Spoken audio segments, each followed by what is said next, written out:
Bulgy rocks the road. Bulgy is a double-decker bus.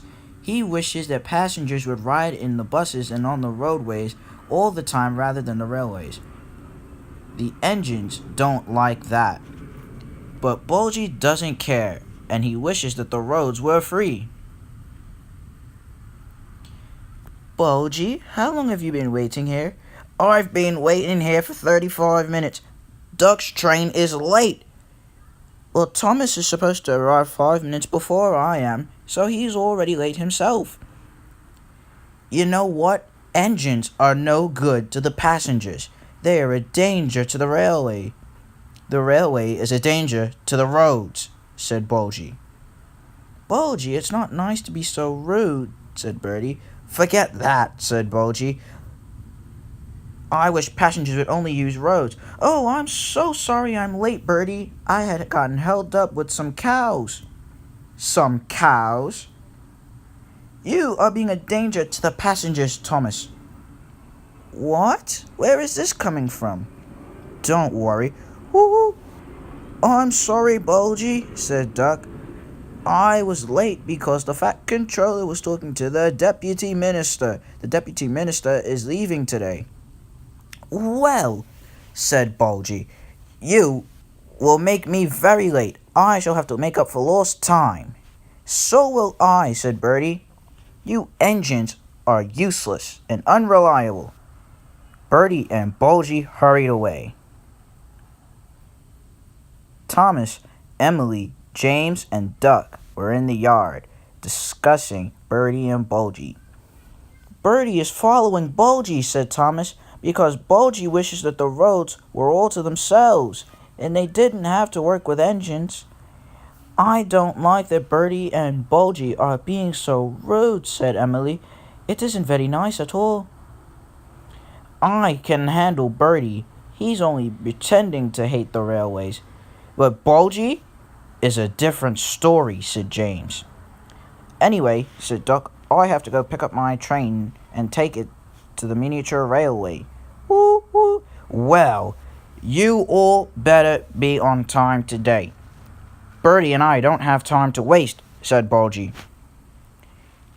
What? I'll speak to Mike about this, said Duck. Woo woo. Thomas, Emily, and James left. Mike, have you heard about Bulgy? What do you mean, Duck? Bulgy has been saying that we engines are inefficient and unreliable.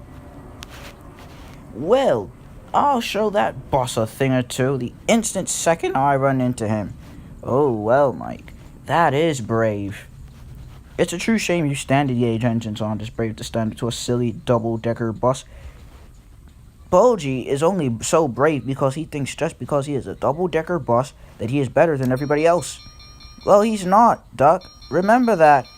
Woo, woo.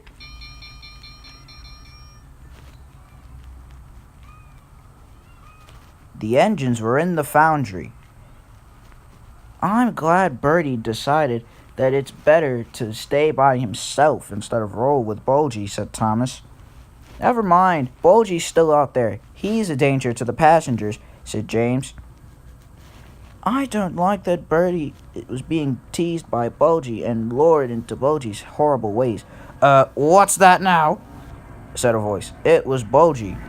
Bulgy's gruff voice bothered the engines. We buses are more reliable than you, said Bertie.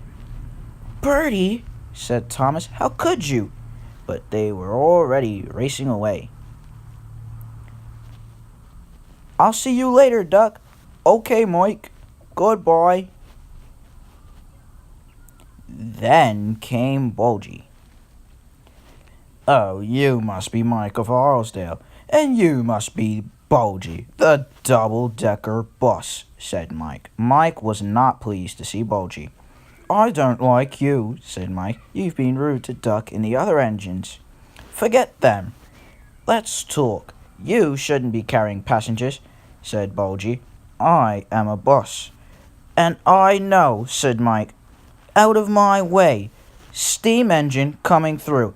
Then there was trouble. Bulgy was rolling along. "Oh no," said Mike. "Now there will be trouble." "Help, I can't stop! Help me!" Bulgy raced across the tracks. Sophia puffed out of the tunnel, and she hit another engine. "I'm sorry," said Sophia. The other engine was upset. "Help me!" cried Bulgy, as vaguely as he could. Then Jack derailed. "Ouch!" Bulgy blew through fences. He was going as fast as he had ever gone before. He raced across fields. He hit the other engines. He was going so fast he sideswiped Gordon's tender. "Ouch," said Gordon. "You miserable bus. You horrible machinery." But Bulgy was going too fast to even notice. At Knapford Station, Thomas, James, Emily, and Duck were all waiting with the fat controller for the deputy minister to get on the train. Bulgy was out of control, and he hit the station roof, and he came into the station. The passengers gasped with horror. The fat controller was upset. He was very annoyed. "Bulgy, the double-decker bus, I thought you were trying to help me, but it turns out you were trying to cause destruction." "The fat controller," said the deputy minister. "I don't know what is up with your bus. At least your red bus, Bertie, is more resourceful than Bulgy." "I know," said the fat controller. "Bulgy is resourceful." "It turns out that Bulgy is not a reliable bus. You engines were right. You guys are more reliable. Please prove it." "Yes, sir," said Thomas. "We won't let Bulgy, the double-decker bus, get the better of us," puffed Emily. "All right, let's go." Thomas, James, Emily, and Duck puffed away, feeling very happy.